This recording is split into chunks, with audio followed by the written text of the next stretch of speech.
It's a high-level gathering. The annual Army Conference has the general officers commanding units and divisions, military intelligence, training and operations, planning and logistics in attendance to review and brainstorm on security operations within the year.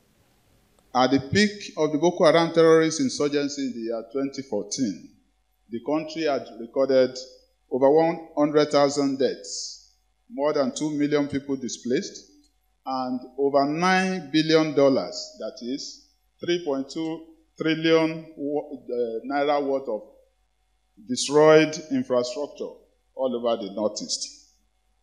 Also, Boko Haram extended its activities to armed robbery, illegal taxation, and levying of locals in the 3 major states where it was festing its activities, that is, Yobe, Borno, and Adamawa states, respectively.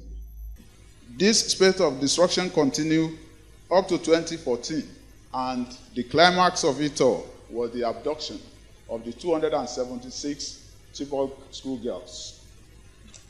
As at that time, the internally displaced persons on daily basis increased from 350,000 to 650,000 within the period, an increase of about 309%. All the area you see, the flashes, those are areas of influence of Boko Haram as at 2014, apart from their main concentration area, which is the northeastern part. You can see the reach almost got even to the southwest. Northwest was not spared.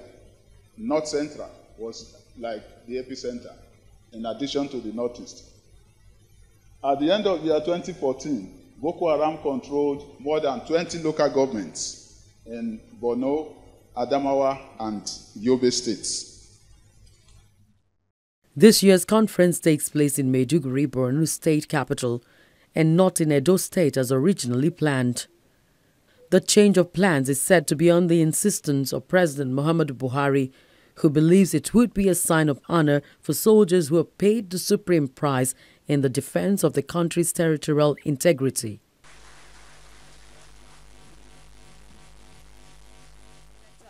In his submission, the Chief of Army Staff, Lieutenant General Tukur Buratai, states that the dislodgement of the 157 Battalion in Metale is a setback for the fight against insurgency.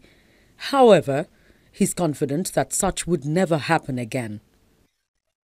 Your Excellencies, ladies and gentlemen, I'm happy to inform you that over the 4 quarters of the year 2018, the Nigerian Army remains steadfast in the discharge of its constitutional responsibilities, as well as providing aid to civil authority.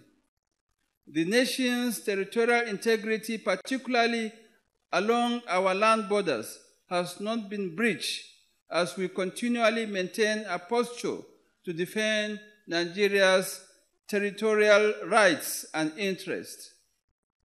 Security relations with our neighbors, Benin, Cameroon, Chad, and Niger Republic, has remained relatively calm, except for increased trafficking of small arms and light weapons across the borders, among other cross-border criminalities.